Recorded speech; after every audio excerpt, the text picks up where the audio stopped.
Good morning, friends. It's good to be with you this morning. Happy Sunday morning to you. I hope that your weekend has gone well. My family had a great excursion out into the wilderness here in Arkansas. Went down on Buffalo, had a good time. I hope that your Sunday is going well. Here at Common Thread, we are based in two locations now. We have one here in Central Arkansas in the Maumelle, Little Rock area, and then we also have a fun family that we call part of us in Peterborough, UK, and so just north of London a little bit. And so they join us as well on here. We have a new rhythm that we do as a church, and I want to kind of share that with you this morning a little bit. And so I want to remind you, we've talked about this a little bit, but this is how we are. If you're looking for us on Sundays, this is kind of our new rhythm. We've talked about this before, but on the first Sunday of the month, which is today, at 10 o'clock in the mornings, we kind of have an online presence just to make sure that we have that presence throughout the month. So you can always know where we're going to be online here.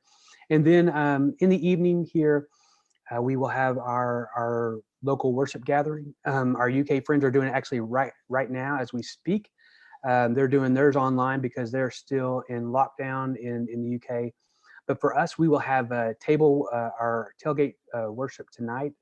We'll be at MGC Kids, which is where we normally meet, which is in Maumelle across from the baseball field. We'll start at 6 o'clock, have a great, bring your own meal, eat out at our tailgates or at the back of our cars. And then we'll do worship at 7. We'll keep it to 45 minutes. It's pretty laid back tonight with everybody still traveling, the summer coming to an end. But we wanted to still get together. We're going to be very strict on social distancing.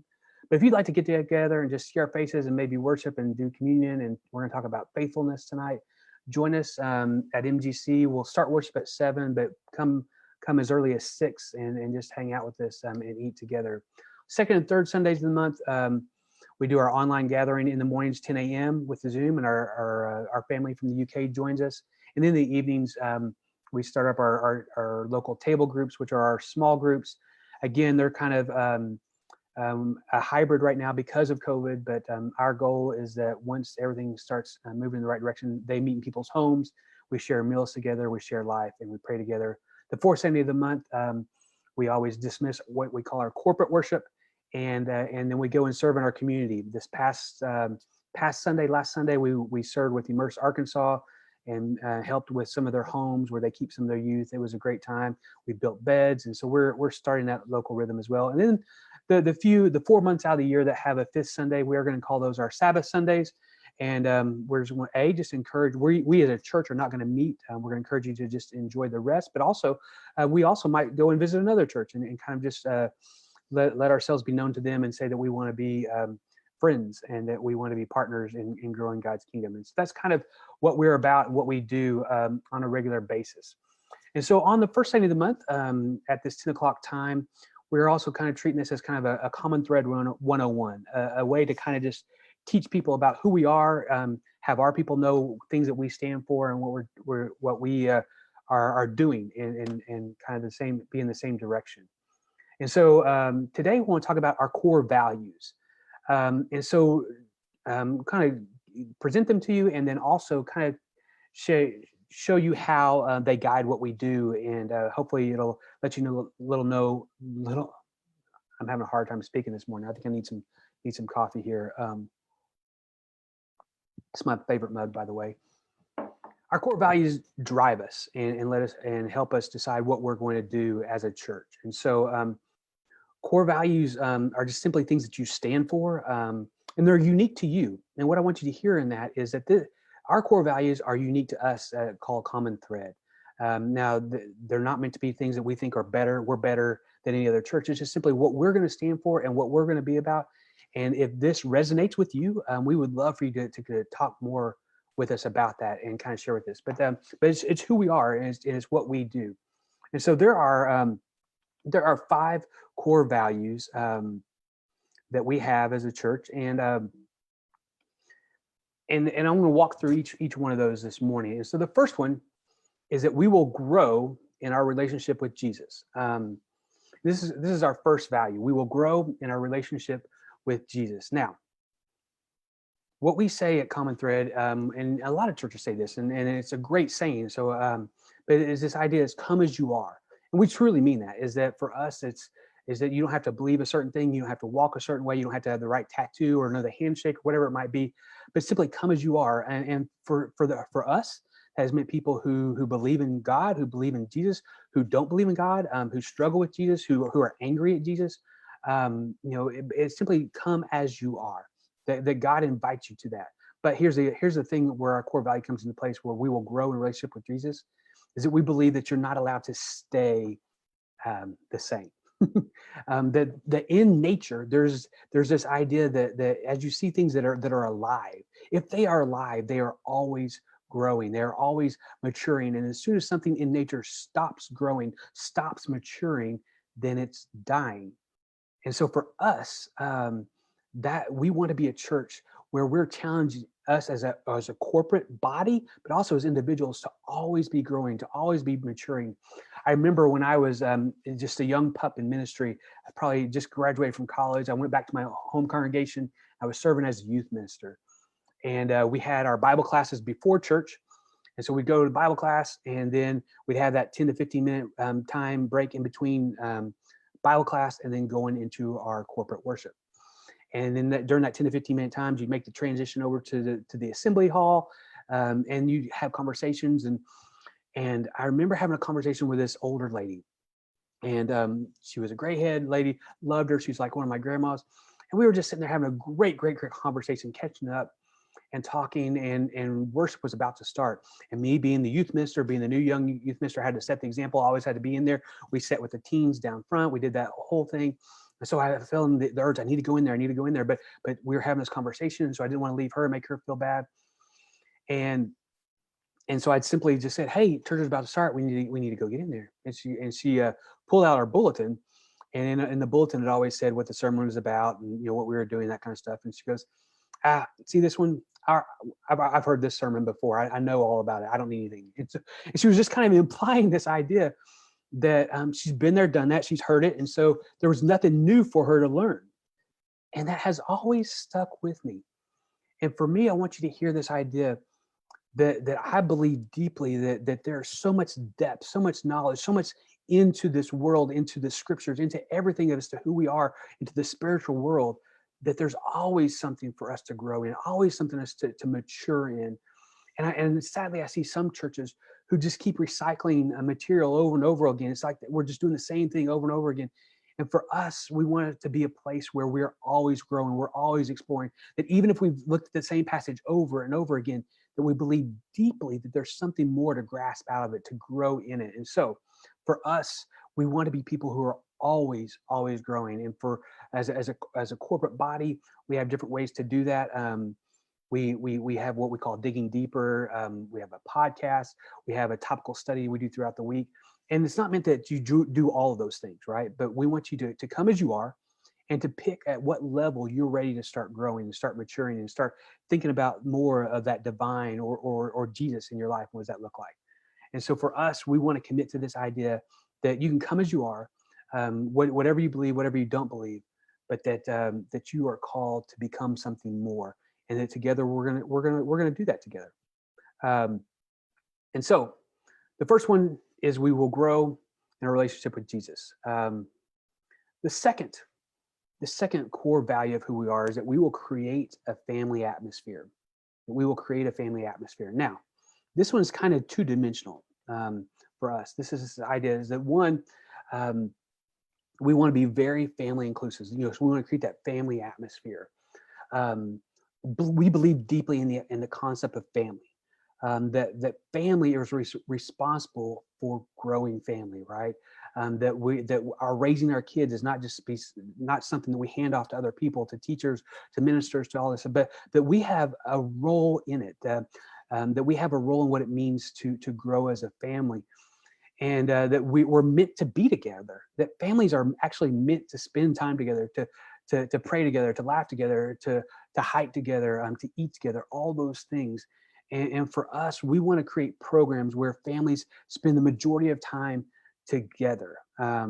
And so for us, our worship is very family friendly. We do things that are inclusive of our children and our youth and adults as well. We are all of our serve Sundays. We don't do a service project unless we know that even our youngest kids can somehow participate, because we believe that there's this idea that when we do things together, that we learn together, we grow together, and that we model what it means. And so it's even important for children to see other adults doing things that they can learn from that as well. And so now let's be honest. This does mean that sometimes, kids need their own space, right? And so sometimes they are a little bored, or sometimes we try to make sure that we reach out to them. We try to make it a time that's engaging for them. But there's also times where it's not, they'd rather be doing something else. And so we do have opportunities for our kids to do separate things. We have what we call Nova for our older youth, to get together and spend time talking about God's word and just getting to know each other. We have things for our kids. And so we get that. We get there is a need for kids and adults to have their own separate time, right? But at the same time, we don't want to just cater to that calling. So we try to keep that balance. But for us, we are very family centric. We want our families to be together as much as possible and to learn from each other. And there's some good and bad in that, right? But that's where we kind of hang our hat. The second dimension of creating a family atmosphere is that we believe deeply that everyone needs family. That we believe we were made for community. We were made to be together as one. And that this idea of being a part of God's family, God's church, is corporate, that it's communal. And there's this concept in Scripture that we're adopted. And so every one of us is adopted into God's family. And that's something we're called to portray, to live out.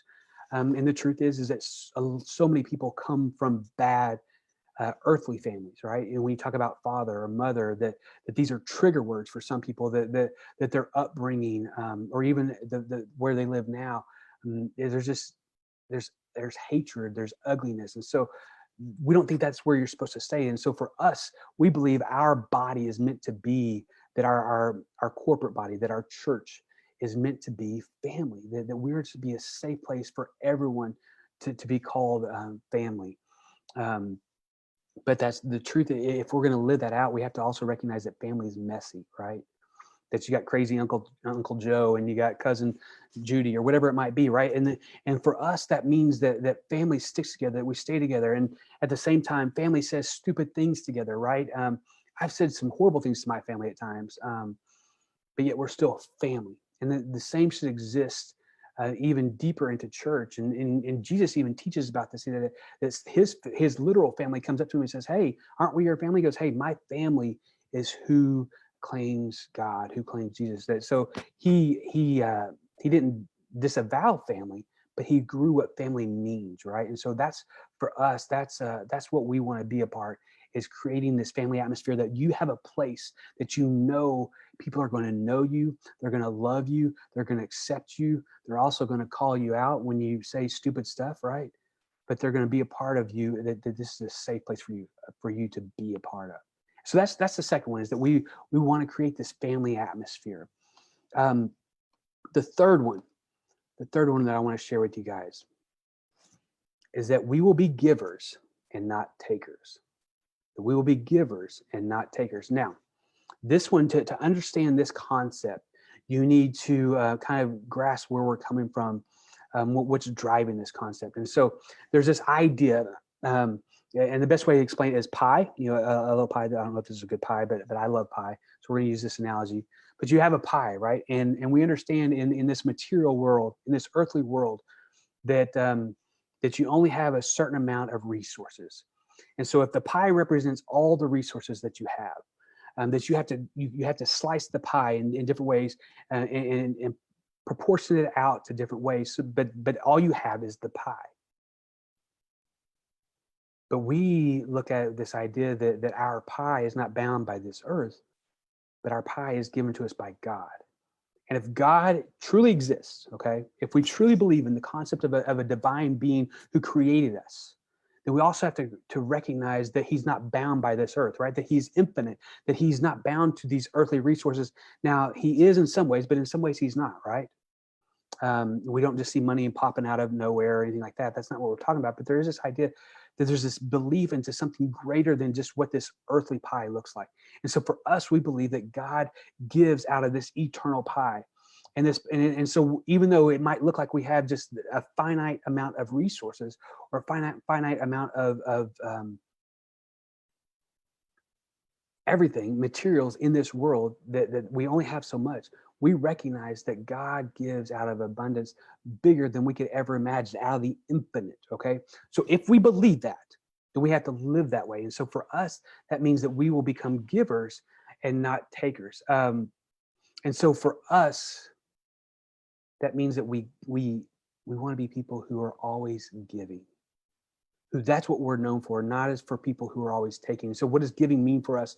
Yes, it is financial, right? There are ways that we want to always be giving. We give to the church, but more importantly, the church is always finding ways to give. And that's why we do our Serve Sundays, that we're always trying to find ways to give back to other people.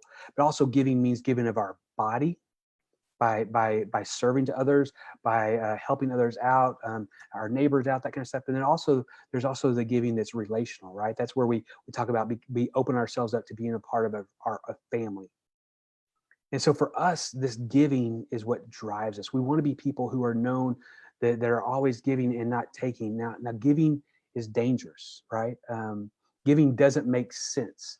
That we're taught to save it for the rainy day. We're taught to make sure that we have a nest egg. We're taught to do all these things, and that giving, someone might take advantage of it, or someone might use it in a way that is not godly, or whatever it might be. But for us, we want to be people who are bound in this idea that we give before we take, that we give unconditionally. Now, that's I'm not gonna lie. There's still, it kind of gets into that gray area of sometimes we don't want to empower other people to make bad decisions. It's a hard thing, but for us, we're going to always try to err on being people who give, and that's because we believe that the more we give, that we're not running out. That there's always, God's going to find a way to always replenish. Now, there's one other thing I want to say before I move on from this one about being givers and not takers, because I think us Americans, or even Western culture, we struggle with the concept of this. Is that we are okay with giving in some ways. Like if there's a benefit or somebody lose something, people will give quickly, and that's a good thing. But where we fail in this concept as well is that we're also called to be receivers. Okay, and so there's a difference between being a receiver and being a taker. Now, for us, takers are the ones who are always hoarding, who are always kind of bringing in, saving up for it to make myself better, right? Or they have that mentality of shopping around and looking for the best deal, or how are you going to serve my family? Those types of things. That's a taker. But we also see in Scripture that we're called to be receivers. So if we're going to be givers, if people are going to be giving, if we're going to be a part of a community, then to be a giver means there also has to be receivers, that you have to be willing to let people help you out, that you have to allow people to adopt you into their family. You have to allow people to help you out when you have needs. And we're not just called to be people who are always giving, we're also be called to be people who are receiving. So when we talk about being givers and not takers, we want to make sure there's that healthy balance of what it means that we receive from each other. We have a family that's getting ready to have a baby, their second baby, and we were just talking with them. Okay, we're going to provide meals for you. This family doesn't need anyone helping them provide meals. They have money, they have jobs, but this idea of us find a way to just give to them so that they can just focus on their little newborn as it comes into this world. That's what it means to be a receiver, to receive blessings from other people. That's also a spiritual gift. That's also a spiritual discipline. And so as we talk about being givers and not takers, please don't miss the idea that we also need to be receivers. Okay. The fourth core value that I want to share with you is one that I love. Is deep to us. There's always room at the table. There's always room at the table. And again, as we talk about this, I don't know if this brings you back to maybe your kid days with your grandma or your mom, that they always had extra food if the neighbor kids want to come over, right? And so what I want you to think about in this core value of who we are is, first we want to say, whose table is this? This is not ours. This is not Common Thread's table.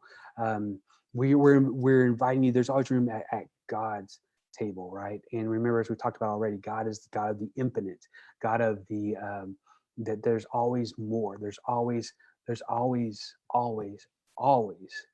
at the table. There's always room, right?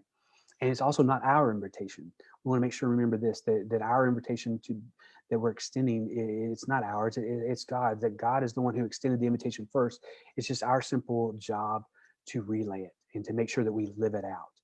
This idea of what it means to be inviting, to be hospitable, to be people who are not just, hey, there's, come and join us, but are seeking to find ways to always be a place that is comfortable for others to come together and to come into it. And so for us, everything we do, we will always want to have the idea of making an extra seat, making that extra plate, to expecting someone to come, expecting that there's always an invitation. So for us as a church, everything we do is always an open invitation, that it's never closed off. And even our small groups, and that can be touchy with some people, because if we're going to be a small group and we're going to share, then we don't want these strangers coming in. Well, no, we want to model what it means. And so for us, everything we do, there's always room at the table. There's always an extra seat. There's always a place for you to come in and join us, because remember, that pie is not finite. It's not, there's only so much room. There's always room for more people to come in because of the infinite pie that we're a part of. And so we recognize the table and the invitation are not ours. And so we're always inviting. But then who do you invite, right? And this is a tough one. And I'm not going to, I don't want to sugarcoat this, because who you invite, every church will say everyone is welcome. And we say that, you come and join us. But a lot of people have found that when we say this, we don't mean it. That you're welcome unless this exists in your life, or unless this. And this is getting, I don't have the right answer for this, but I want us to acknowledge there's tension in this. Do we really mean that everyone is welcome? And for us at Common Thread, we are truly trying to live this out, that we literally mean everyone, no matter what you believe, no matter what you say, no matter how you look. We want to be a place where you can feel welcome at this table. Now, no, as we always go back to, you're going to be expected to grow. You're going to be expected to seek the divine in your life. But that doesn't mean that excludes you from being a part of our table. Now, that means our table's crazy. That means our table is messy. That means our table looks different at times. But that's the table that we're trying to be a part of. And it's a table of love, of hospitality, but also a table of growth. And finally, the last core value that I want to share with you rounds us out. And this one is not new. This is one of those that I don't know. I kept on trying to find ways to word it in something that was unique to who we are, because a lot of churches, a lot of church plants have this concept. And I've tried to find a way to pretty up, but it's really nothing new. This is what the church has always been about since the day that Jesus created the concept of church. This is the last word that he says before he leaves this earth. And so to me, we make disciples who make disciples. And it comes from the passage, what Jesus says right before he leaves this earth. Says in Matthew 28, it says, then Jesus came to them and said, all authority in heaven and on earth has been given to me. He says, everything is mine. I have the power to do whatever I need to do. And says, therefore, go and make disciples of all nations, baptizing them in the name of the Father and the Son and the Holy Spirit, and teaching them to obey everything I have commanded you, as surely as I am with you always to the very end of the age. And so for us, this as a Common Thread, this is something we take seriously. Now, kind of our spin on this, how we kind of look at it. For us, what is a disciple, right? Disciple is one of those churchy words that has some bad connotations to it and has been used, maybe misused in some ways. But for us, We want to try to simplify it as much as possible. That a disciple is simply a way of life. It's someone who is seeking to follow in the steps, and for us, follow in the steps of Jesus. Now, now, if you're just walking in the steps of what it means to follow the divine, or to follow something that is out there that you're not quite sure with, we want you to know that's okay. That we want you to know, if you're willing to walk with us, that we want you to be a part of that. But for us to be a disciple, we're trying ourselves to follow in the steps of this guy named Jesus that we read about in the New Testament. But for us, it means to literally, that it's just a disciple, someone who day in, day out walks and talks and tries to do his best or her best, what it means to follow Jesus. And it's not this thing that we just do on once a week on Sundays or once a month or whatever it might be, but it's every day. How do we live in a way that's real and not just Christian? What does that look like for us? Now, here's the other part, and what it means to make disciples who make disciples. That means we also believe that being a Christ follower or being a part of a church is not dependent on one person. What we mean by that is, here in the United States, for us evangelical Christians, or for Christians, we like to say, well, we don't have the Pope, right? Well, it also means we don't have the pastor, right? This idea that there's one person who speaks for us, who tells us, who tells us exactly what we're supposed to do, who hand feeds us the Bible. For us at Common Thread, we believe deeply in this idea that it's this churchy word called the priesthood of all believers. That if you have given your life to Christ, that if you have received the gift of the Holy Spirit, that everyone becomes a priest, that everyone becomes a minister, that everyone becomes a pastor, if you will. And that my spirit that's in me is no greater than the spirit that is in a 12-year-old who's given their life to Christ. It's the same spirit that was in Jesus Christ. The spirit that rose Jesus from the grave is the same spirit that lives in us. And that we want to be a place that promotes this idea that you are a disciple, you are a minister, you are a priest, that you are called to share the gospel just as much as I am. And so for us, we recognize that everyone comes with different needs and at different levels, and that we each need to grow. We need to be receivers, but at the same time, that each one of us is called to have someone in our lives that we are discipling ourselves, that we are teaching, that we are walking alongside of. Now, it doesn't have to be this 5-step program or that you sit down and you do this Bible study together. It might simply mean that you're somebody at your work, or somebody in your family, or somebody that that you guys are just sharing life with and trying to point each other towards what it means to walk with Jesus. And so for us, that's what we want to live out as a church, is this idea that you're not just coming to a church to be fed, right? You're not becoming to be a taker, but you are being turned into a disciple who walks and talks and screws up what it means to follow with Jesus. But we do it together, and at the same time, you find the responsibility, the loyalty, the excitement, what it means to share that with others, not to make our club or to make our team any bigger than that team, but to simply share something that we are convicted about and we love and we're passionate about, that we want other people to know about it as well. And we walk with them and we talk with them. And so there's an expectation that we're called to share. Now, there's so much messiness in it, right? Because we're not all extroverts. We're not all people who like to just get up and preach and teach. And that's not what this means. Being a disciple doesn't mean that you have to become this pastor or like anybody else. It simply means taking what God has gifted you with and learning a way to share that with others. So that's our core values. That's who we are as a church. That this is what we try to I'm trying to pull this back up. This is what guides us. This is what's unique to who we are.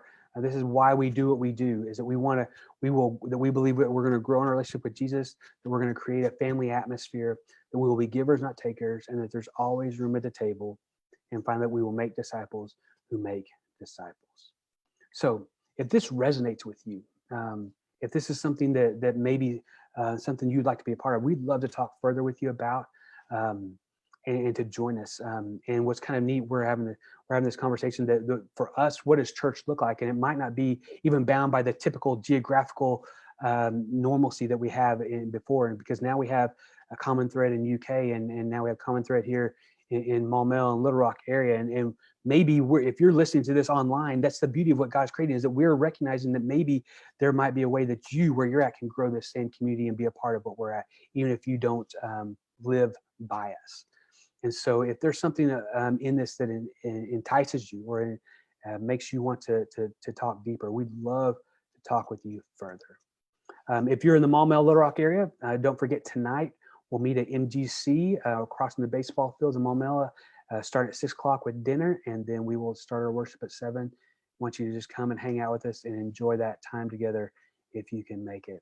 Everyone else, may you be people who seek the divine in your life, and that you be people who are always growing what it means to become a better person that you were created to be.